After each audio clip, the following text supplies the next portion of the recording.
Uma boa noite a todos, sejam todos muito bem-vindos novamente. Para começarmos então com os trabalhos da noite de hoje, a mensagem para o dia 9 de março nos diz o seguinte: evite transtornos. O transtorno, a perturbação, a intranquilidade perde força quando não encontra lugar dentro de você. Quando para tudo você tem um bom entendimento, as vibrações negativas dos transtornos se dissipam, neutralizadas. Não sofra, podendo evitar o sofrimento. Toda vez que você se julga em condição de resolver problemas, uma força e uma paz aparecem dentro de você. Enfrente com fé as correntes negativas. Um transtorno evitado é um lugar aberto à paz e à felicidade. Então a mensagem do dia de hoje vem nos dizer para nós evitarmos transtornos, para nós não alimentarmos em nós essas sensações, porque aí elas vão perdendo força, para nós entendermos que a gente tem condições de enfrentarmos os nossos problemas, mas a gente só vai conseguir enfrentar os nossos problemas principalmente quando a gente alimentar a nossa fé. Quando a gente acreditar que a gente tem um Pai superior que nos auxilia, que nos ajuda, que nos ampara, que está sempre conosco, basta a gente pedir ajuda, ser humilde e pedirmos ajuda a Ele. Então, quando a gente vê que consegue resolver os problemas, essas vibrações negativas vão desaparecendo da nossa vida. Então, a gente tem que ter fé para enfrentar essas correntes negativas que aparecem na nossa vida. E a gente tem a dádiva de ter cada dia a oportunidade de fazer diferente. A gente sabe que não é fácil, mas todo mundo recebe essa oportunidade todo dia. Basta a gente ter vontade e querer fazer diferente. Então agora eu convido aos irmãos para elevarmos o nosso pensamento a Deus, a Jesus, agradecendo pelo dia de hoje, pela oportunidade de estarmos aqui reunidos mais uma vez para compreender os ensinamentos do Evangelho. Te pedimos, Pai, que nos abençoe, nos ampare, a todos nós aqui presentes, encarnados e desencarnados, que os Espíritos de luz intuam da melhor forma a nossa irmã Lia, que vai nos trazer a explanação do Evangelho de hoje. Que possamos compreender, assimilar e principalmente ter vontade de colocar tudo em prática lá fora. Fica conosco, Pai, agora e sempre. Que assim seja. Que assim seja.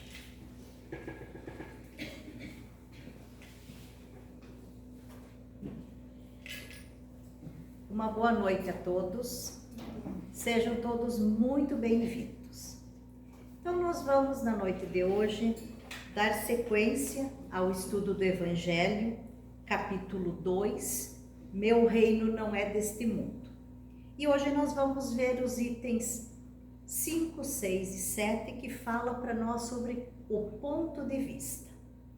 Então, quando nós pensamos em ponto de vista, ou falamos em ponto de vista, a gente sabe que isso é uma perspectiva, é um ângulo, uma posição que nós olhamos, geralmente a nossa opinião pessoal, que a gente define, analisa ou até relata uma situação.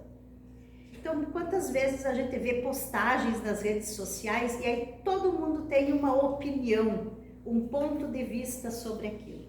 Muitas vezes são assuntos que a gente nem entende, mas está lá um comentário opinando.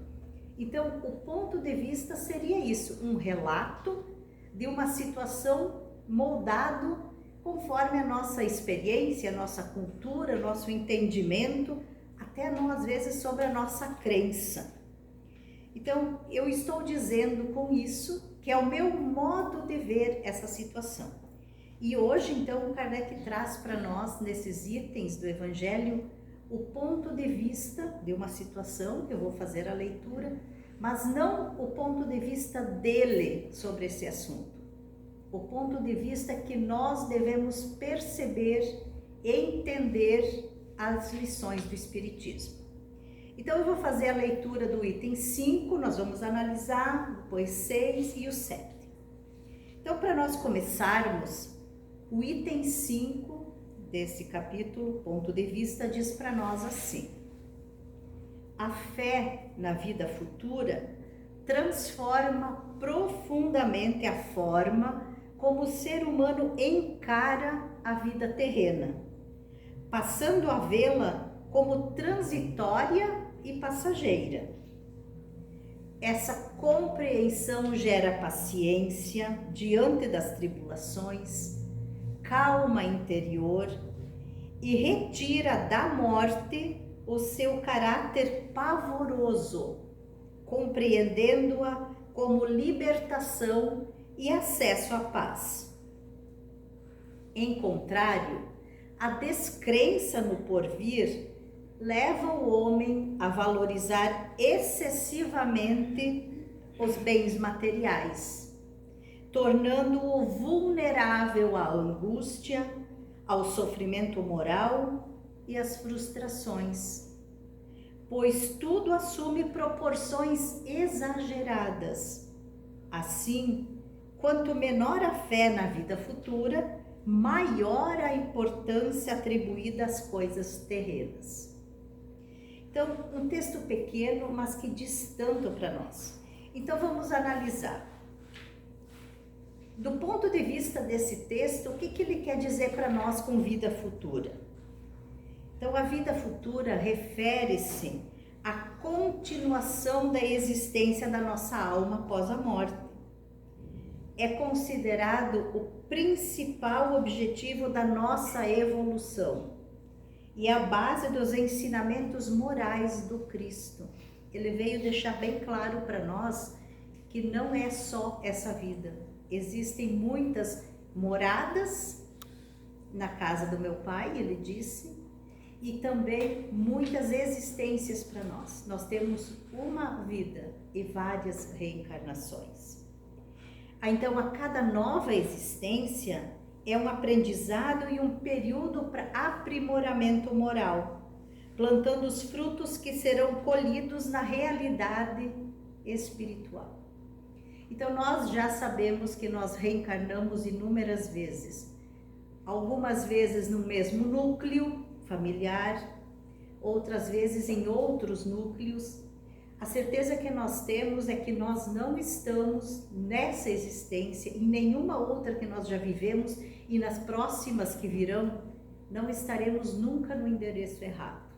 A espiritualidade não erra o endereço.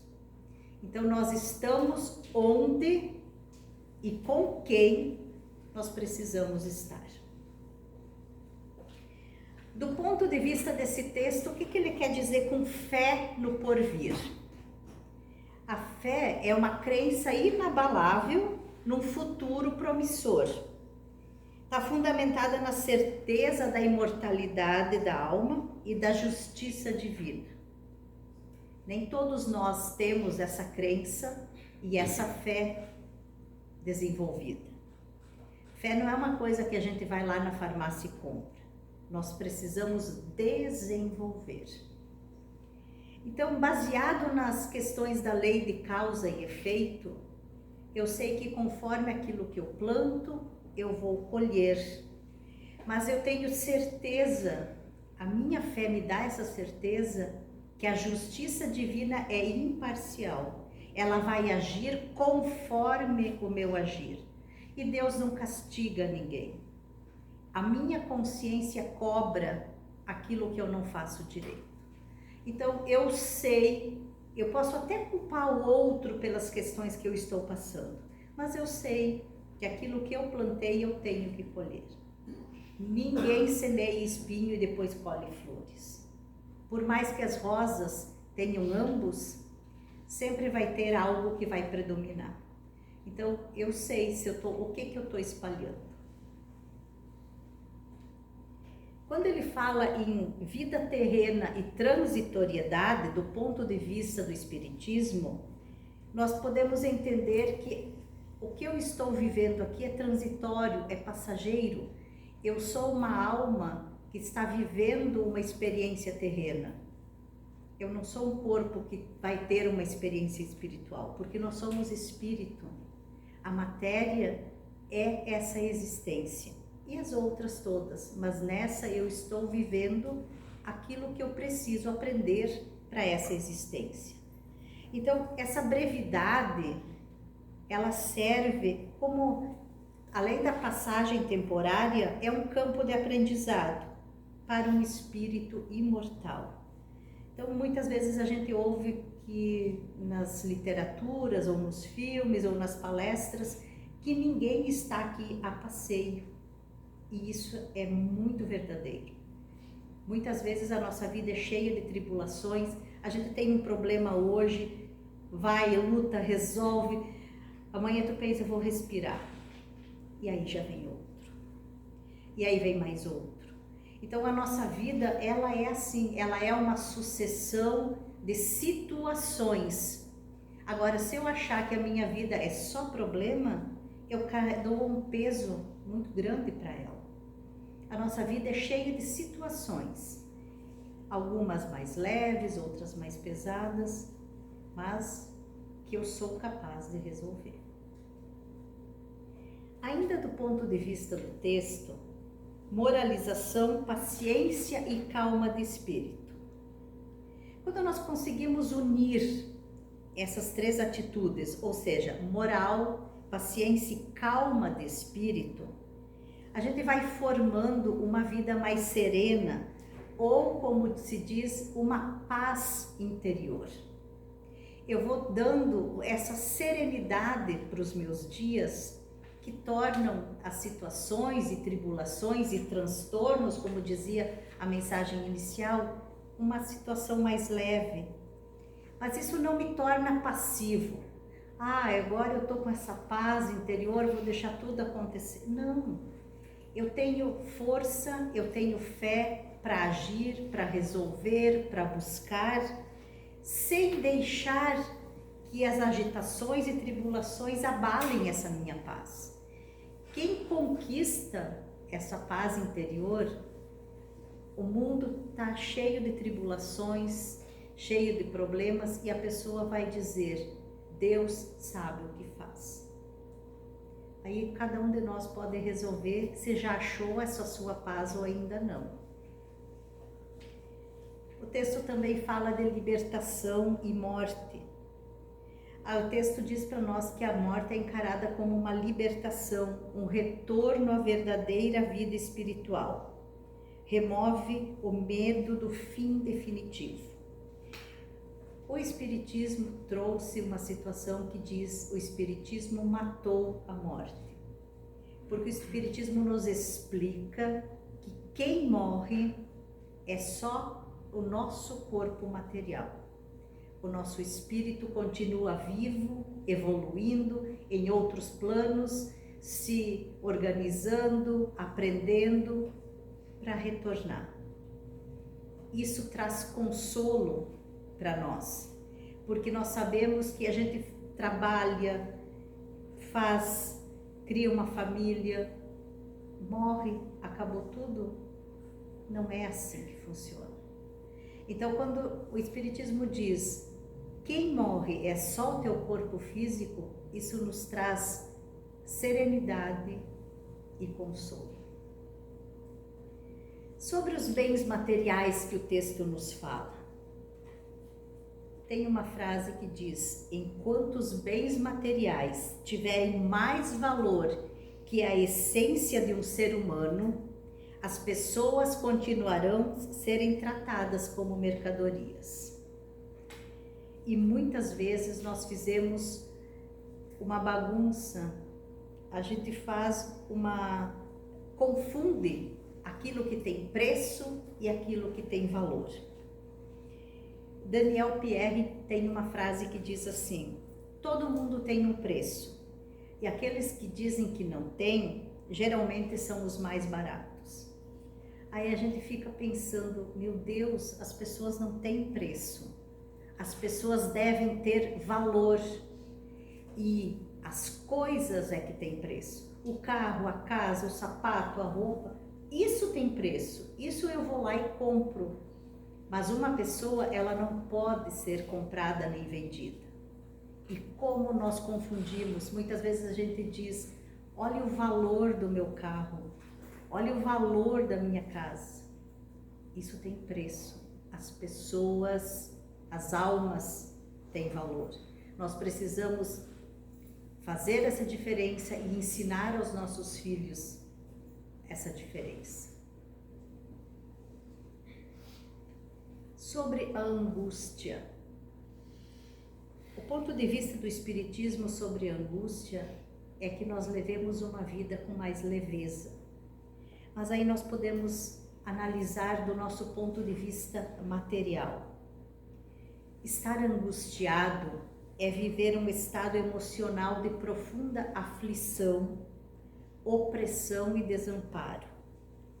Isso é caracterizado por um aperto no peito e uma intensa inquietação interna. A pessoa não tem tranquilidade quando ela está angustiada.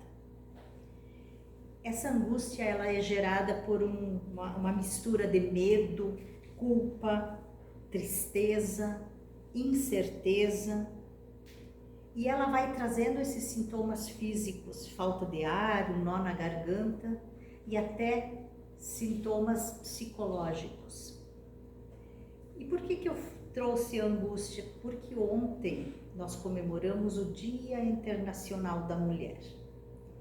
E hoje as mulheres são afetadas, isso não é só no Brasil, é no mundo inteiro.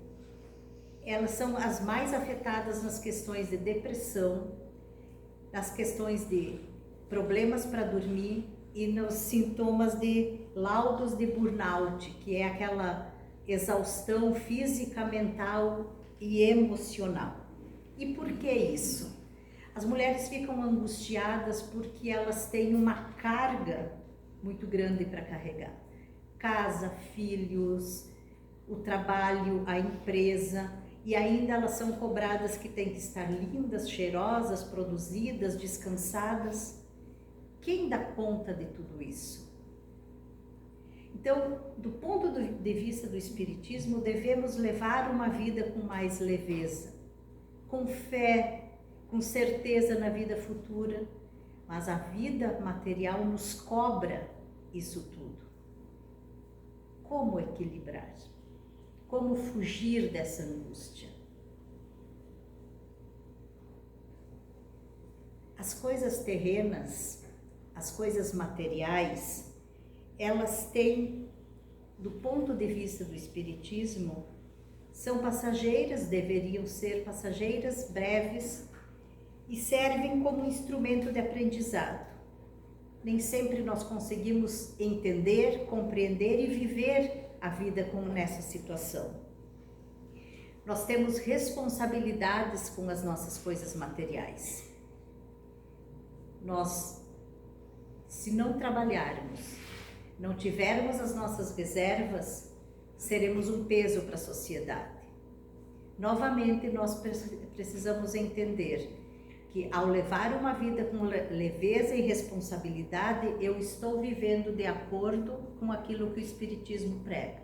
Eu preciso buscar essa situação, porque se eu me deixo contaminar só pela vida material, achando que tudo é aqui, o peso se torna um fardo muito pesado.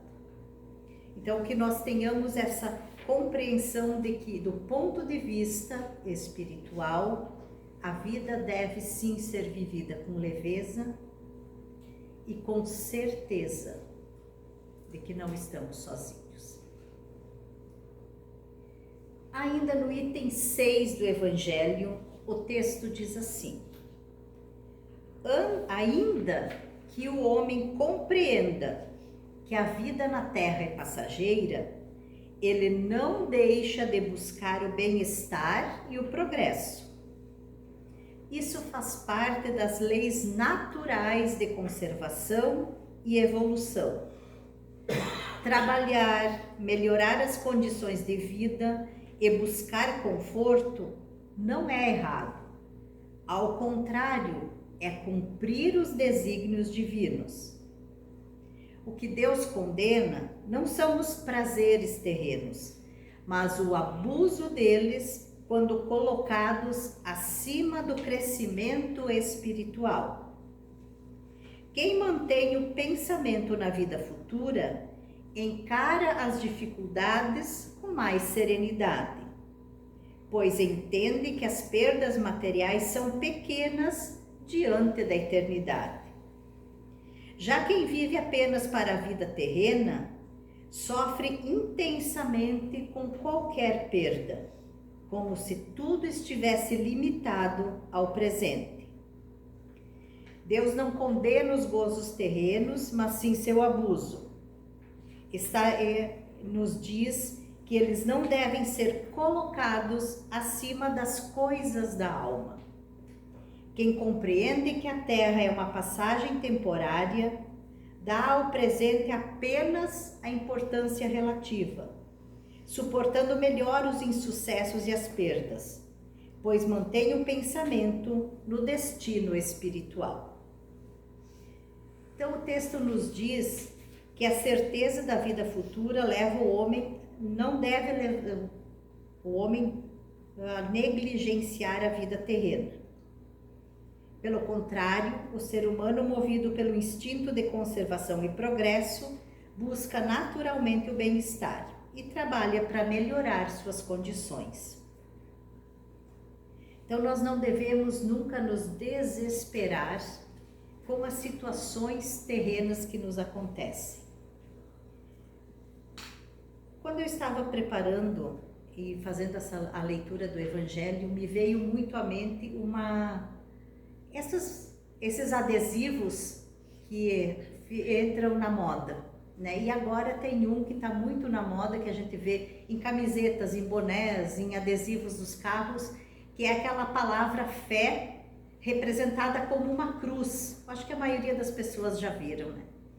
Então, a maioria das pessoas usa aquilo representando como se fosse a cruz do Cristo. Nós podemos fazer uma leitura dela de uma maneira diferente. Ela é sim uma cruz, mas essa cruz representa a nossa existência. Os pés dessa cruz, ou da palavra fé, podem ser representados pela nossa vida terrena, o nosso dia a dia, a nossa caminhada, a condução com que nós levamos o nosso trabalho, os nossos aprendizados. A parte superior da cruz seria a nossa vida futura, a nossa vida espiritual. E os braços dessa cruz é o equilíbrio que nós precisamos dar. Nós vivemos uma vida material. Nós não podemos estar nem só ligado ao céu, nem só ligado à terra. Deus, aqui diz no Evangelho, Deus condena os abusos que se faz dos bens terrenos. Na verdade, a palavra condena, ela está no Evangelho, eu fiz essa leitura, mas Deus não condena ninguém. Nós precisamos entender que quem nos condena somos nós, né? Então, o que não é legal é esse abuso que a gente faz. Então, se eu tenho um equilíbrio entre a vida material e espiritual, está tudo bem. Então, entendamos essa palavra fé, essa cruz representada, como um equilíbrio entre uma e outra. E aí umas perguntas para nós refletirmos um pouco. Como eu estou colocando as coisas materiais? Eu estou dando preço ou valor a elas? Quando eu perco alguma coisa, eu me revolto ou eu busco entender o que aconteceu? Eu estou utilizando os bens e as oportunidades da terra com equilíbrio e responsabilidade? A minha fé na vida futura já é capaz de me trazer consolo nas dificuldades? E quando acontece uma situação em que eu imagino ou penso que eu perdi tudo, eu consigo me manter com fé ou eu me desespero? cada um de nós pode refletir sobre essas situações e analisar como eu estou vivendo, como eu estou colocando o preço, os valores, os desesperos, as dificuldades. Qual é o meu ponto de vista diante dessas situações? O item 7 do Evangelho diz assim: o Espiritismo amplia a visão humana ao ensinar que a vida terrena não é o centro da existência, mas apenas parte de um processo contínuo de evolução do espírito. Ao revelar a pluralidade das existências, mostra que há uma solidariedade que une todas as encarnações de um mesmo ser, os habitantes de um mesmo mundo e até os de diferentes mundos. Assim, oferece fundamento lógico e espiritual para a fraternidade universal, demonstrando que estamos todos interligados por leis divinas e pelo progresso coletivo. A vida terrena é um elo dentro do grande conjunto da criação divina. Todas as existências se interligam em uma lei de solidariedade universal e unem as múltiplas existências de um mesmo espírito, todos os seres de um mesmo mundo e os seres de todos os mundos. Então, do ponto de vista moral, o Espiritismo convida o homem à responsabilidade pelos seus atos, ao demonstrar que toda ação gera consequências que se refletem no presente e no futuro.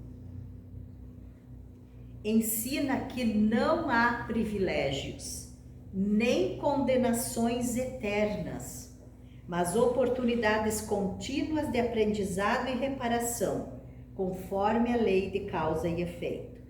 Aqui, quando diz que não há privilégios nem condenações, Deus nos criou todos exatamente iguais, simples e ignorantes. Está lá no Evangelho. Cada um de nós tem livre-arbítrio para se desenvolver, para aprender, para escolher. Mas nenhum de nós vai ser privilegiado nem condenado. Hoje já se entende que não existe um inferno físico, que ninguém vai ficar queimando eternamente. Então, por mais erros que eu cometa, por mais teimoso que eu seja, por mais más escolhas que eu faço, em algum momento eu vou ser ajudado ou parado, é só eu querer e pedir. Então, ao esclarecer a justiça divina sobre a ótica da reencarnação, fortalece para nós a prática do bem, da caridade e da indulgência, mostrando que cada ser está em diferente grau de evolução, mas que todos caminhamos para a perfeição. Então, nós estamos aqui todos juntos e misturados. Nós temos pessoas que sabem e já evoluíram muito mais do que nós, outros que ainda estão começando essa evolução, mas nós estamos mais ou menos dentro de uma grande média, nem totalmente bom, nem totalmente maus, mas ainda nenhum é perfeito. Se fôssemos perfeitos, não estaríamos aqui. E graças a Deus, Deus nos dá esse privilégio, porque se não pudéssemos fazer e trabalhar e aprender e compreender, não estaríamos aqui trabalhando. Então nós temos essa oportunidade de trabalhar na seara do Cristo e nos desenvolver. Então, com essas certezas, nós podemos entender que, do ponto de vista, o Espiritismo vai substituir para nós o temor pela confiança, o egoísmo vai ser substituído pela solidariedade e a revolta pela compreensão. Então, a moral espírita não se impõe por medo, mas se fundamenta na razão, no amor e na consciência da imortalidade da alma, promovendo transformação íntima com caminho seguro para o verdadeiro progresso espiritual. E para nós finalizarmos, novamente repetindo, o texto, tudo isso que eu falei, que eu li, está dizendo para nós que nós não precisamos nos desesperar. A moral espírita mostra para nós a questão da fé, a questão do amparo, a questão que Deus nos conduz e nos mostra o caminho. As escolhas são nossas, portanto as consequências também. E esse desespero que muitas vezes nos faz tomar atitudes que às vezes não tem volta, eu queria citar uma situação de desespero que não tem volta, que é o suicídio. Eu havia preparado isso no texto ontem e hoje no nosso estudo nós entramos no Livro dos Espíritos para falar justamente sobre isso. A pergunta 943 diz assim: de onde vem o desgosto da vida que se apodera de certos indivíduos sem momentos plausíveis e os leva ao suicídio? Essa é a pergunta, e eu havia preparado essa mesma questão aqui, sem ter lido o Livro dos Espíritos. Então, às vezes a espiritualidade nos mostra, às vezes não, sempre, nos mostra o caminho que a gente tem que dizer e falar para que a gente possa entender. Então, dentro do desespero que leva ao suicídio, 2 motivos. Endividamento do provedor da família. Muitas pessoas que hoje são responsáveis por uma família, pelo ganho que sustenta essas famílias, por questões econômicas, têm se suicidado por não ver outra situação, não entender que possa ser negociado as dívidas, que possa vender alguma coisa para seguir vivendo, e vão e se matam. E uma outra situação que também é apontada como 42% dos suicídios está voltado para o final de um relacionamento. Então a gente fica pensando assim, nós estamos num planeta com 8 bilhões de pessoas. Será que eu acho que uma pessoa que não me quer mais é motivo para eu tirar a minha vida? Será que aquela é a única pessoa que podia estar ao meu lado e me fazer feliz? Será que eu não posso ser feliz comigo mesma? Então são situações que nos fazem pensar. Quando eu não tenho essa visão de que a vida continua, quando eu tenho esse peso de achar que tudo é aqui, quando eu não consigo ver que existe algo maior do que essas tribulações terrenas, eu cometo sim situações de desespero que muitas vezes não tem volta. Então que nós possamos pensar que a minha vida tem valor, que a vida de cada ser humano tem valor e que o meu carro, minha casa, minhas coisas têm preço. Vamos dar o devido valor e o devido preço a cada um. Que a gente não veja as pessoas como mercadoria, que possam ser negociadas, que possam ser compradas. Vamos entender que Deus não condena, Deus nos ensina, Deus nos educa, Deus nos direciona. Então, para nós finalizar, agora sim, Emmanuel diz: nas grandes provações, não te afastes da fé. Nos pequenas provações e contratempos, cultive a paciência, pois tudo passa. E no dia a dia, agradeça a divina bondade pelas bênçãos que recebes. Então, que a fé raciocinada nos mostre sempre o caminho da esperança e da luz. E que a certeza que Deus nos conduz esteja em nós. Que assim seja. E assim seja.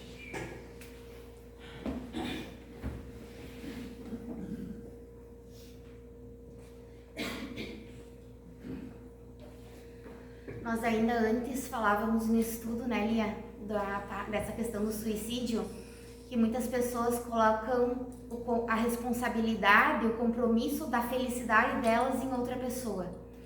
E aí terminou aquele relacionamento, aí a pessoa vai lá e se suicida. É como a gente estava conversando no estudo, a culpa já dessa pessoa, como é grande o fardo já dessa pessoa em saber que ela é responsável pela felicidade do outro. E aí eu lembro de uma pesquisa que foi feita uma vez com psicólogos, que perguntavam para as pessoas assim, diz pra mim quais são as 5 pessoas mais importantes na tua vida. E aí todo mundo dizia, minha mãe, meu pai, meu filho, meu irmão. Tá, mas e tu? E você? Ninguém falava isso na pesquisa. E aí eles ainda recomendavam, aprendam a enxergar o valor que vocês têm também, que a gente tem. Nós somos seres imperfeitos, nós sabemos, mas a gente tem que aprender que a gente tem valor também. Então agora, para finalizarmos,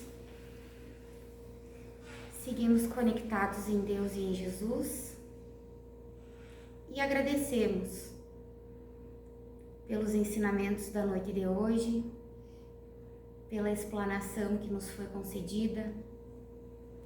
Te agradecemos pelo conhecimento desta doutrina que nos esclarece e nos ensina. Te agradecemos pela nossa casa, nosso alimento, nossa família. Sabemos que estamos na família que temos, não é por acaso, é porque precisamos estar nela.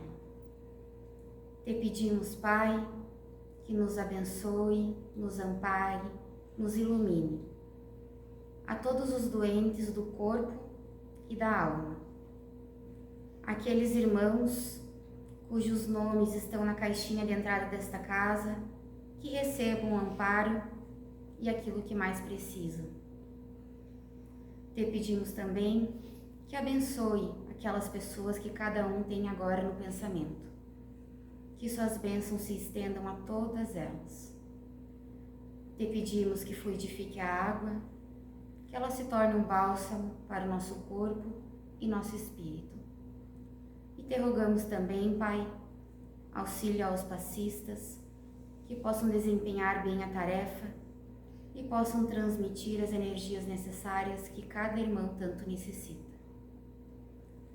Te rogamos, fica conosco, agora e sempre.